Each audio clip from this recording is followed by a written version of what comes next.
Pasukan Zionis Israel kembali membunuh salah satu anggota sniper Hamas di jalur Gaza, Palestina.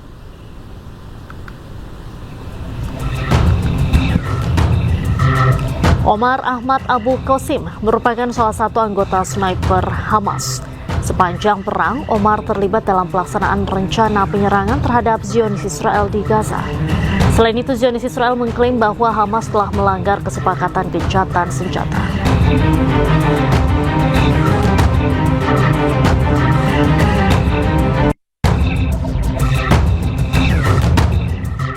Perdana Menteri Israel Benjamin Netanyahu diteriaki dan dicemooh saat menghadiri sidang pleno Knesset yang membahas RUU wajib militer.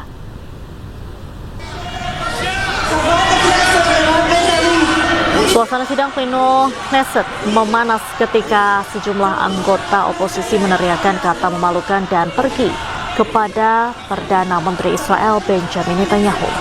Mereka terus mencemooh Netanyahu. Sidang ini membahas rancangan undang-undang wajib militer yang akhirnya lolos dan menuai penolakan dari berbagai pihak, termasuk juga pasukan pertahanan Israel dan sejumlah pejabat militer.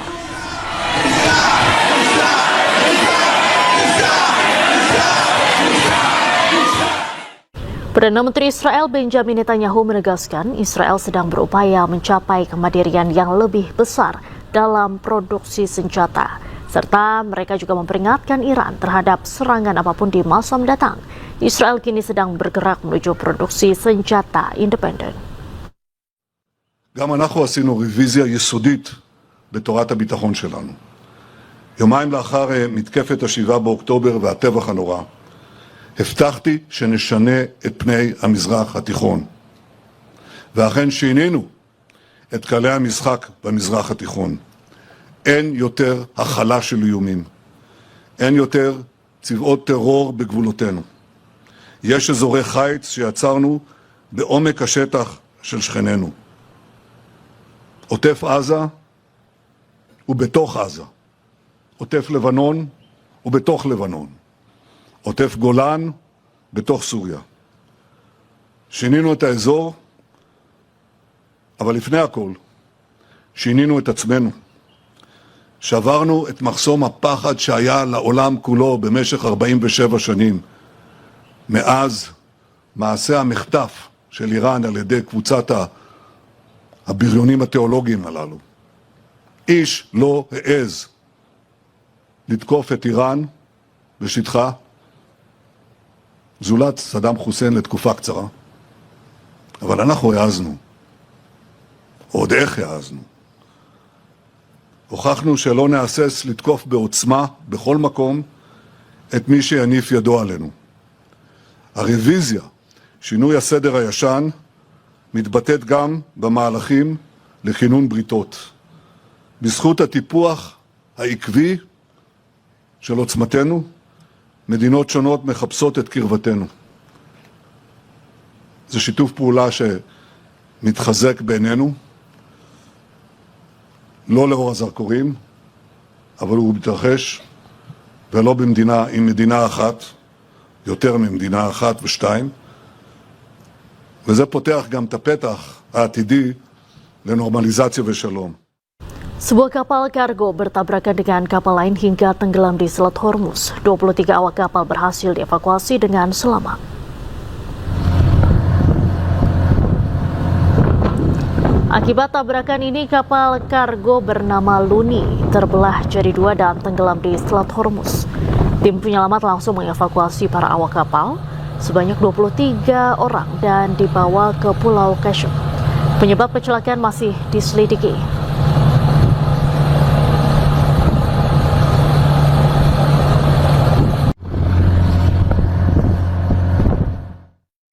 Setelah Selat Hormuz diblokade Iran, harga minyak melonjak ke level tertinggi. Hal ini diperparah setelah militer Amerika Serikat kembali memblokade lalu lintas maritim ke dan dari pelabuhan Iran.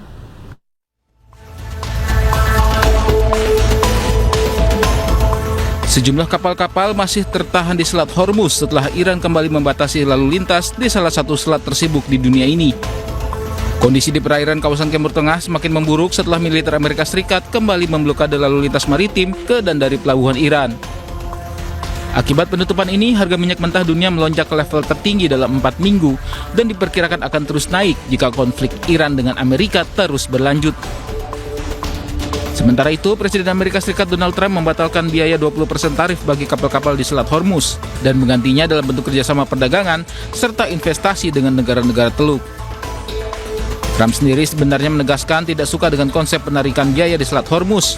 Namun hal ini perlu dilakukan karena Amerika Serikat telah melindungi selat ini untuk seluruh dunia termasuk China. No, I just told you have Saudi Arabia, UAE, Qatar, Bahrain, and Kuwait, primarily, and then others. I spoke to all of them, and they would love to invest more money in the United States at record amounts, and that would be very acceptable. And this way, there's no fee. I don't like the concept of a fee, but at the same time, it's not fair that we're protecting this strait for the entire world, for China and everyone. I don't mind protecting it for China. I don't mind protecting it for anybody, but it's unfair that we're not in somehow compensated. And we've been doing this for many years. It's bothered me 25 years ago. It bothered me. Sebelumnya, Trump umumkan AS akan ambil tanggung jawab untuk kelola Selat Hormuz, serta blokade kapal dan dari dan ke pelabuhan Iran.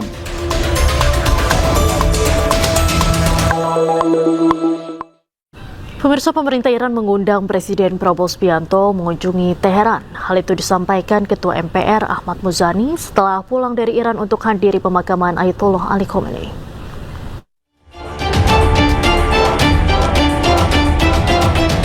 Presiden Prabowo Subianto diundang pemerintah Iran untuk berkunjung ke Teheran.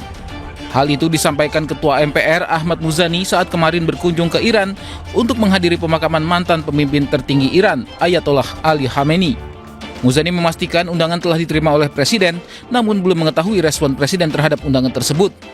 Namun yang pasti, Presiden telah sampaikan salam hormat untuk bangsa Iran. Pemerintah Iran berharap mengundang Presiden Republik Indonesia untuk bisa berkunjung ke Teheran. Iya, itu juga dibicarakan tentang distribusi kapal-kapal Indonesia bisa ke Teheran. Tapi itu lebih banyak dibicarakan oleh Menlu, saya kira. Ketika Menlu dan Menlu bertemu. Ya. Oke, terima kasih. Ahmad Muzani bersama delegasi Indonesia lainnya turut menghadiri pemakaman mantan pemimpin tertinggi Iran, Ayatollah Ali Khamenei di Mashhad. Kunjungan delegasi Indonesia disambut oleh penjaga makam suci Imam Reza, Ayatollah Ahmad Marfi. Dalam kesempatan itu, pemerintah Indonesia sampaikan duka cita mendalam atas wafatnya Ayatollah Ali Khamenei yang dicintai rakyat Iran. Pasca serangan yang menyebabkan penutupan Bandara Abha di Arab Saudi, Wakil Menteri Luar Negeri RI Armanata Kristiawan Nasir mengatakan pihaknya telah mengirim tim untuk memastikan keselamatan dan keberadaan jemaah asal Indonesia di Arab Saudi.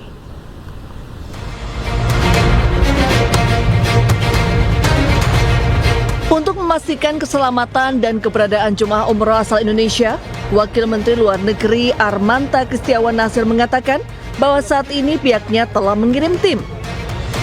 Hal ini diungkapkan oleh Nasir usai menggelar pertemuan dengan Komisi 1 DPR RI di Gedung Parlemen Senayan, Jakarta pada Kamis siang. Nasir mengatakan bahwa bandara yang saat ini ditutup jauh dari wilayah Jeddah atau berjarak 600 km dari kota Jeddah.